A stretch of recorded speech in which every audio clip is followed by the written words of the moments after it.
Okay, so you got a kid, right?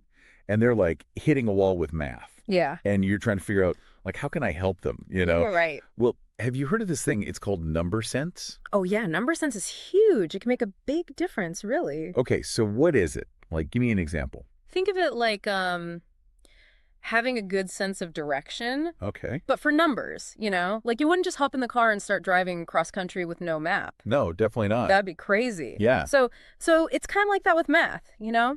Okay, so, like, how does that even apply to math, though? So just like a map helps you navigate like the world, right? Yeah. Number sense, it helps kids navigate the world of numbers and math. Okay. It's not just about memorizing like multiplication facts. Right. It's about having a deep understanding, like an intuitive understanding of how numbers actually work. Okay, that makes a little more sense. Yeah. So where do we even start? Like, Yeah. where do we begin with this whole number sense thing? Okay. So there are four key cognitive skills at the core of number sense. And this research shows that you can actually strengthen these skills. Wait, really? Yeah. So you're telling me there's hope for my little mathlete over here who's Absolutely. There's always hope. struggling a bit. Yeah, absolutely. Okay. So let's dive into those a little bit. So the first one is subitizing. Subitizing. Okay, it's a funny word. It is. But it's basically instantly recognizing how many objects are in a small group without actually counting them. Oh, okay. So like when your child sees like 3 cookies on a plate and they know it's 3 cookies That's without all- going 1, 2, 3. So it's like that instant recognition, you know? You just kind of... Exactly that aha moment. Yeah. Okay, yeah. Exactly. And there's research that backs up just how important the skill is. There was this study published in Frontiers in Human Neuroscience, and they looked at children with developmental dyscalculia, which is a learning disability that affects math skills, right? Gotcha. And they found that even though these kids were struggling with like other math concepts, they could still subitize. Wow. So even when math is tough, Yeah. that subitizing can still be there. It can still be strong, yeah. Okay. That's pretty interesting. Yeah, it suggests that subitizing is like, it's a fundamental cognitive skill, you know? It's separate from other math abilities. Okay. And get this, there's a study in Scientific Reports, Okay. and they found that people can actually get better at subitizing What? by consciously grouping items together. Oh, well, so it's not just something you're, like, born with. Right. You can actually, like, train your brain to be better at it. Exactly, it's trainable. Okay. I'm liking this already. Yeah. What's the next one? All right, number 2 is magnitude comparison. Okay. And this is understanding which numbers are bigger or smaller. It seems simple, but it's super important for all sorts of math reasoning. Okay, so, like, it's basically understanding, like, the relative size of numbers. Yeah. Like, knowing that 7 is bigger than 5, obviously. Yes, exactly. But like, how does that translate into more, like, complicated math? Can you give me an example? Yeah, so imagine your child is learning addition, right? Okay. If they have a good sense of magnitude comparison, they can see that 8 plus 5 is going to be bigger than 5 plus 5, Okay. even before they do the actual math. Gotcha.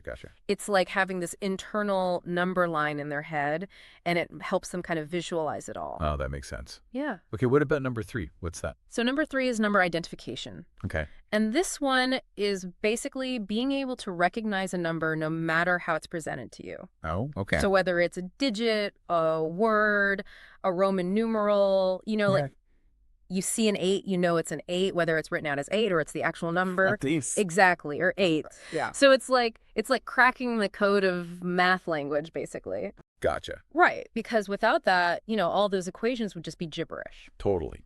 Okay, and then finally, number 4 is estimation. Estimation. Okay. Which is making educated guesses about quantities, like without having to count everything exactly. Okay. So like when your child looks at a jar of jelly beans and they say, oh, I think there's like 20 in there. Gotcha. They're not counting each jelly bean. They're just kind of getting that general sense of about how much. Yeah, exactly. And there was this fascinating study in the Journal of Vision, and they actually found that subitizing and estimation both deal with quantity, right? Right. But they actually use different processes in the brain. Oh, wow.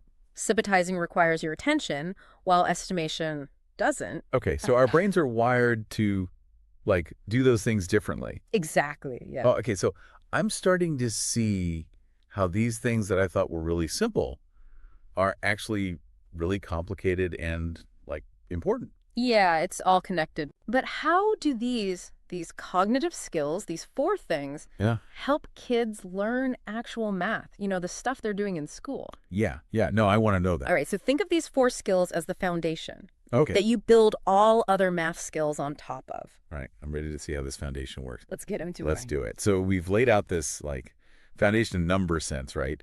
With those four key skills. Yeah. But how do they actually help kids learn the math that they're actually doing, like in the classroom? Well, you can think about it like subitizing and number identification. Okay. Those are kind of like stepping stones to counting. Okay. Yeah, I can see that. Right. Like when a kid can instantly recognize small groups of things and then connect those to the number itself, Yeah. that makes counting a lot easier. For sure. For sure. Then you've got magnitude comparison and estimation, which kind of set the stage for things like arithmetic Right. and mental math, you know? So if a kid can tell, like, really quickly which number is bigger. Right. They can do like addition and subtraction way easier. Exactly. Yeah. Gotcha. And then estimation gives them that ability to just do quick calculations in their head without, having to pull out a calculator or count on their fingers. So it's like they're building this mental map of numbers in their head. Exactly. And that just makes it way easier to work through all those problems. Yeah, it's like having a good sense of direction Right. out in the world of numbers. Yeah. But it's more than just basic math, though, right? Huh. How does this help with those like harder math concepts as they get older? Well, it's all connected, right? Okay. So understanding number size and how they relate to each other, Uh-huh. that also helps with stuff like breaking down numbers, Okay. using a number line, Yeah. even understanding like number properties, Wow. things that might seem like really far removed from those basic skills. Yeah, for sure. It all comes back to that foundation. Okay, so this is like what? This is like building a house. You got to start with a strong foundation. Exactly. Gotcha. You can't build a house on sand. Okay, I like that. That's a good analogy. Yeah. But here's something I've always wondered. Yeah. Is some of this just like natural ability? Like, are some kids just born better at math? Yeah, that's a great question. Or like better with numbers? It's a common question. Okay. And while, some kids might just naturally gravitate toward numbers, Yeah, research actually shows that you can develop these skills in all kids. really? Yeah. Okay, that makes me feel so much better as a parent who is like watching their kids struggle a little bit. Yeah. There's always hope. Okay, good. So, how do we actually do that? Yeah, how do we help our kids get better at this stuff? Well, it really comes down to finding those everyday moments where numbers naturally come into play Okay. and making it fun for them. So instead of just like drilling flashcards, Yeah. we can do like games Mhm. or activities Exactly. that make it fun to count or to compare numbers, things like that. Exactly. Like think about cooking with your child Okay. and having them help you measure out ingredients. Right. That's fractions and proportions right there. Perfect. You know? Or even just something as simple as playing with blocks, Oh, yeah. building towers. Magnitude comparison. There you go. Yeah. You could even just like ask your kid to guess how many steps it takes to walk from the kitchen to their bedroom. I love it. So we're turning everyday life into this like giant number sense playground. Exactly. And remember, it's not about, being perfect, Right. getting the right answer every time. Right. Yeah. It's about fostering a love of numbers and Yeah. making it fun for them. So, So instead of dreading math homework, they can actually see math as something that's like fun and engaging and all around them. exactly. Yeah. And when kids start to see how math relates to their life, Yeah. they're more likely to want to learn it. Right. And they're less intimidated by it. Totally. So it's all about like shifting that mindset. Okay, this is good stuff for parents to hear. Like, Yeah. we tend to think about math as this isolated thing. Yeah. You either get or you don't. Right. But number sense is showing us that. Like, Mhm. math is actually connected to everyday life. Absolutely. We can help our kids get better at it. Yeah, for sure. Okay, but before we wrap up, I want to touch on one more thing. Okay. How does strong number sense actually help kids in the long run? Like, beyond doing well in school, how does this help them in the real world? That's a great question. Yeah. Because number sense isn't just about getting good grades in math class. Right. It's about giving your kids the tools to navigate a world that's full of numbers. Okay.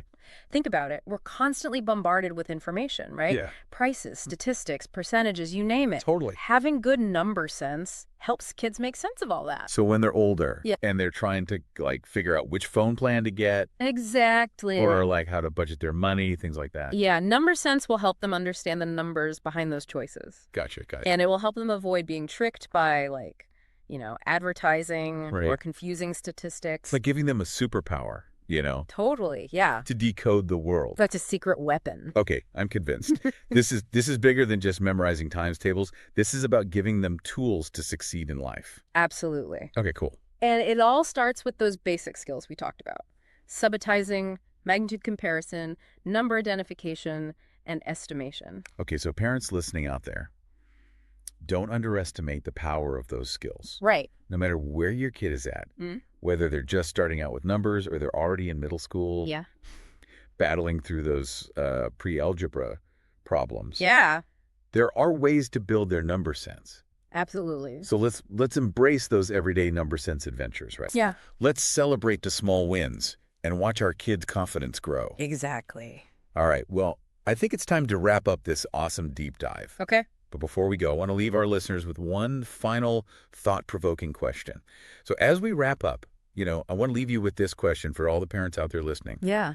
What everyday things can you turn into, like, number sense adventures Oh, that's a good one. with your kids? Yeah. Think outside the textbook, right? Right. Like, it doesn't have to be a formal lesson or a worksheet. Exactly. It can be as simple as, like, counting the stairs Yeah. as you're walking up them together. Yeah. Or figuring out how many pieces of pizza everybody gets. Right, exactly. And what's really cool is that even those little things Yeah. can have a big impact on a child's number sense. Mm. It's about making numbers part of their world, Right. not something that's like separate and scary. Yeah, I like that. Instead of dreading math homework, you're making it fun. You're turning everyday life into that number sense playground. Yeah, and just imagine those aha moments. Oh, yeah. They're priceless. They're so good. When your kid's face just lights up and they finally get it. And that feeling of, I did it, I can do math. Right, exactly. That's what we want for all kids. Absolutely. So parents, remember this. Yeah. You have the power to make math less of a mystery and more of an exciting journey for your child. Exactly. So embrace those everyday number sense adventures. Yeah. Celebrate the small wins. Absolutely. And watch your kids' confidence just soar. You got it. And don't forget the power of play. Yes. And curiosity when it comes to learning, Yeah. Keep it fun. Keep it light. Keep it light. And keep exploring the world of numbers together. You got this. You got this. All right, that's it for this episode of The Deep Dive. Thanks for having me. See you next time.